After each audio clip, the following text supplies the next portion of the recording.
Hey, Phil. We are about to call out PE firms by name. Do you think that is a bad idea? No, screw those guys. All right. So I'm Josh Notes across the table. Phil Maffei, he's the CFO. I'm the founder who's gone from bankrupt and then built it right back. We make the numbers speak so they stop hiding from you. This is Financial Clarity Live. Today's topic is when financially rational decisions destroy culture. We're going to talk about a specific case study of how a marginal improvement cost a $20 million company everything that mattered. All right. So in this case, the numbers were right. The decision was wrong. Phil, I think you've seen this maybe more in the live than even I have. Um, why do you think financially rational decisions sometimes can destroy culture? I think they're being looked at in the wrong framework, right? Where, the flavor of capitalism we use today that ignores the critical stakeholders from the equation is, doomed to be missing a piece of the puzzle, right? Which is how, it could seem financially rational in some framework, but if you were looking at it through a different lens, you may have come to a different decision. Right.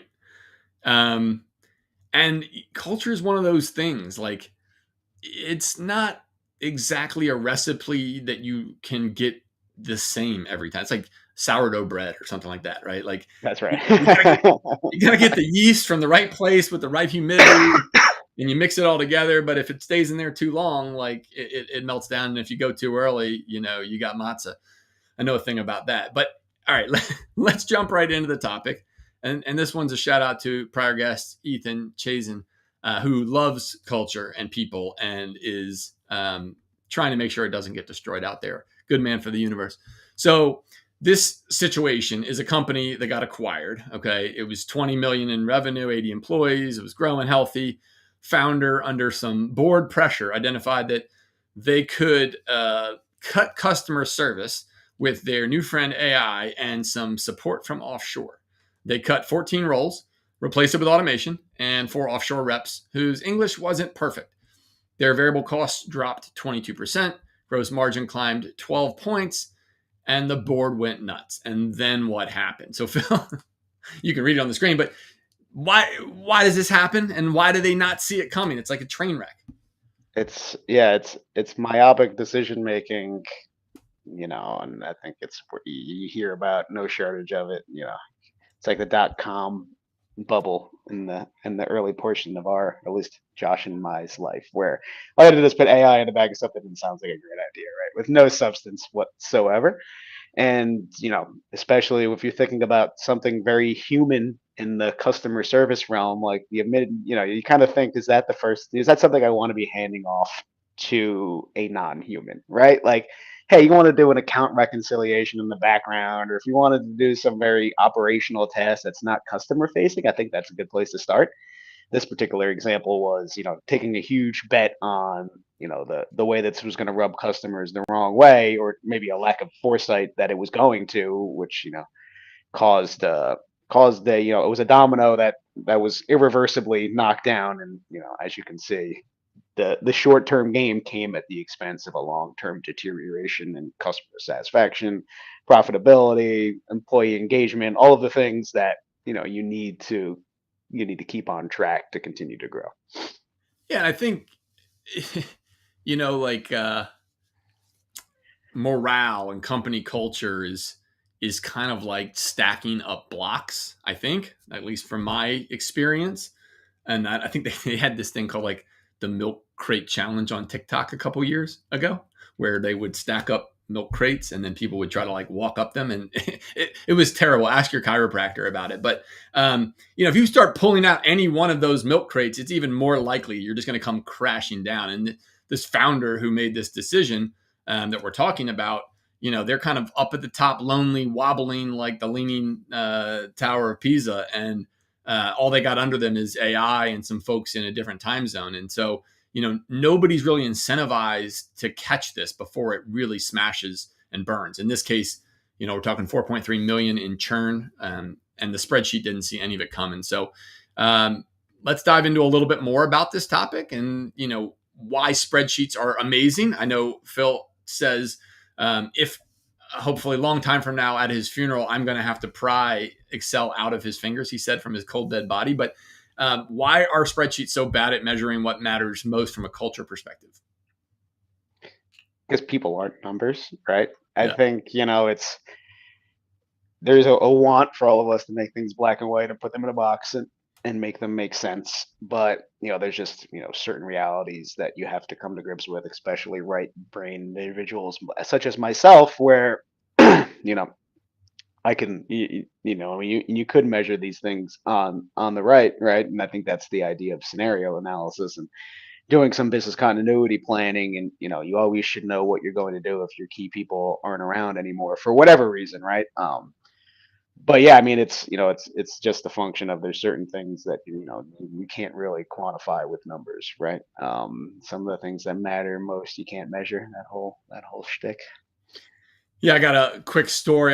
There's a retail company around here that I'm friendly with the owner, and I'm doing our CFO for a week program for him. And I didn't like do this on a spreadsheet. I'm going to his business. I'm gonna walk into this thing. I'm gonna walk in on a Saturday. I'm gonna walk in on a Monday. I'm gonna walk in on a Friday. I want to see what it feels like. And I read from his Google reviews in advance. He's got some competitors near him. They're all at 4.9, or above, and he's at like 4.3. And one of the issues people had was that they were being locked into these long-term contracts.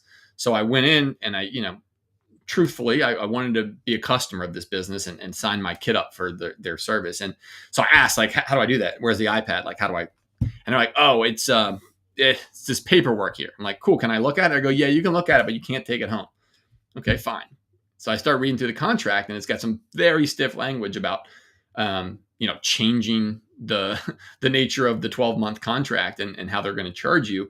Not to mention that it was on paper and not digital, and I couldn't find it on their website and all these things. But it's like, that's why you got 4.3 reviews. Like, that's the answer. It's not because people are mad or don't like your business. It's because you've created too much friction. And I think when friction occurs, spreadsheets don't necessarily catch it till it's too late. So watch out for that. They can't tend to model friction.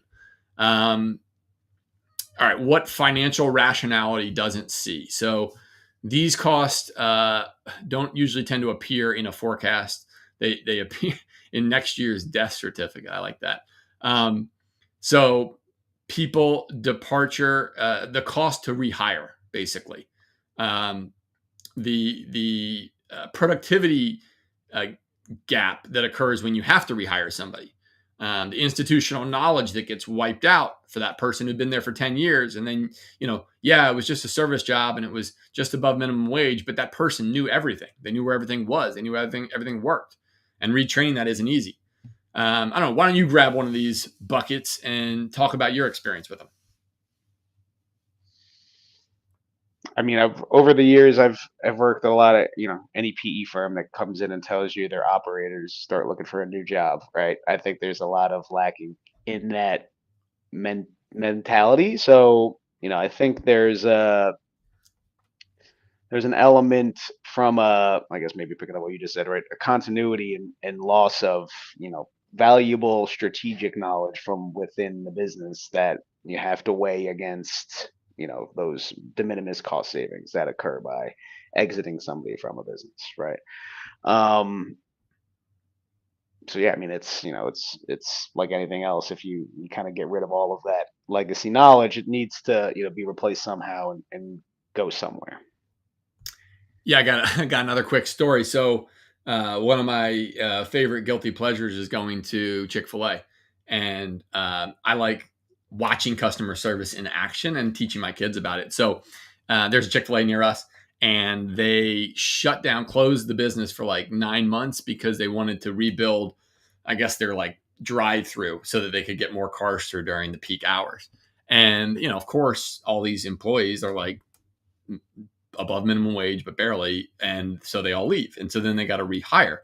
And so we had done this little test in our family. We went like 3 times before they closed, and we were counting what percentage of the time do the employees say "my pleasure," which my kids think is hilarious. And then when we got back, like nobody was saying "my pleasure" when they handed you the thing. And sure enough, there was, missed orders and all sorts of problems. It took them about 6 months to figure it out. And I wonder if that not only shutting down for 9 months paid itself back as quickly as they thought, or was this just another example of the financial overlords trying to squeeze every nickel out, not to mention everybody who lost their job. So that's a kind of a customer size story. We know the strategy side and the founder side are things that can't recover. Burnout, as an example, like loss of joy in the job, or in this case, the business that you built. Identity erosion, right? These things are real, they're psychological, and they are not easily recovered with AI or any other means. So we watched this play out last year, and I hear these stories all the time where somebody's like, "Yeah, man, I sold my company to private equity, and then they ruined it, and then I bought it back cheaper, and then I did it again." And I'm like, did you sell it back to them again? Like, I know one guy who's gotten remarried to the same woman twice. I heard Matthew McConaughey's done, his parents did it 3 times. It's amazing. It's like, what's going to be different this time? When you look at this and kind of like think about this value creation and then destruction and then maybe a creation again, like, why does the marketplace allow for this? Very philosophical question, right? I mean, I think it's because the topic of this particular conversation, because it looks good on paper, right? It seems logical. I mean, I've been through more of this than I can count, and it becomes literally an exercise of getting a list of the roster of everyone at the company, sorting and descending by how much they get paid, and then cutting out all the really expensive people, right? That's the PE playbook. And there, that doesn't factor in all of these other things that come down the road, where it's like, well, who's going to do all these people's work, right? You're not replacing them, so then more work falls on the folks who are still around, plus all of the intellectual know-how that people, you would hope that they're getting paid a lot of money because they're, critical components, cogs in the overarching, operations of the business, right? So again, it seems like good decisions for short-term gains, and we can realize synergies and then use all these fancy buzzwords. And then at the end of the day, the guy who's sitting around doing 3 people's work, still getting paid, who was getting paid the other day, goes and finds himself another job. And then you're paying recruiting fees. You got to pay someone who would have actually, it's just all of these little things aren't in the model that the PE guys showing the higher ups to say, hey, we should go acquire these 6 businesses we don't know how to operate whatsoever. And we just think we can mash them all together and it's going to make for this profitable, bigger business, right? Which couldn't be further from the truth. But we'll say this, like, it is not 100% the case. Like, we've done other episodes on why M&A usually doesn't work and how to make it work. Teasing, we got an episode coming up in a little less than a month with somebody who made it work and is telling that story. We're excited about that. But I think this is why we are so passionate about being a founder-focused, operator-focused, owner-focused CFO, not a PE installed one. Because when the circus suit rolls into town, pitches their tent, and sets up the plan that's supposed to work, and then it doesn't, we're not sitting there laughing outside the tent saying we told you so. But it's like, hey, they are coming at this with a different perspective, with a different set of incentives, and they might be gone back to another door on Wall Street before you ever fully recognize the value destruction that's occurred. And so if you've been building your business over a longer time horizon, time arc, that's who we're looking to talk to. Maybe it's even been built over generations in your family. Like, be really thoughtful. It's not just the biggest dollar sign that you should run towards as far as an exit. I think it matters how you approach that systematically. And that's what we're talking about today, making sure that, culture rationale stays in the room too. All right. So before you cut, run these 3 tests, right? The 2-year test. It's like, I keep talking about my kids, but like, I'm like, is this going to matter in 10 minutes? Is it going to matter in 10 months? Is it going to matter in 10 years? So it's kind of something like that, right? Will this decision look good in 24 months, not next quarter, not the next board meeting? If you can't say yes, the savings are probably an illusion. The higher back test, would you ask this person back in 12 months? If yes, you're not solving a problem, right? You're creating a future one. We've seen this occur in our federal government where they cut a lot of people at the beginning of this year, and now they're hiring them back because they needed their institutional knowledge to keep operating. rehiring someone you fired costs 3 to 5 times what you saved. And then the joy test, right? I think this one gets overlooked in this number environment that we operate in. Does this decision make the work better or worse for the people doing it? Right? If the joy doesn't remain in the room, a lot of times the people won't remain either. All right, what do you got on this? Where's the fourth test that they should run? I mean, for me, it all boils down to, a lot of people like to run scenarios about the best possible outcome and neglect to do it from the other perspective, right? So for me, it's all like if you're only seeing sunshine and rainbows, you're clearly missing something, and you need to be prepared for a world and a reality where everything doesn't go swimmingly according to the game plan that you've laid out. Okay. Very, very simply said. You're not on an episode of My Little Rainbow, or what is it? Something like that. All right. So not every cost is created equal. Okay. So now we're talking about optimizing, thinking about, if there was redundancy built in, but now it goes away. That's a problem because, like you said, like everything's not going to work out perfect. Having an outdated process with no one attached to it, and then just kind of like having an updated process with no one attached to it is kind of the same thing. I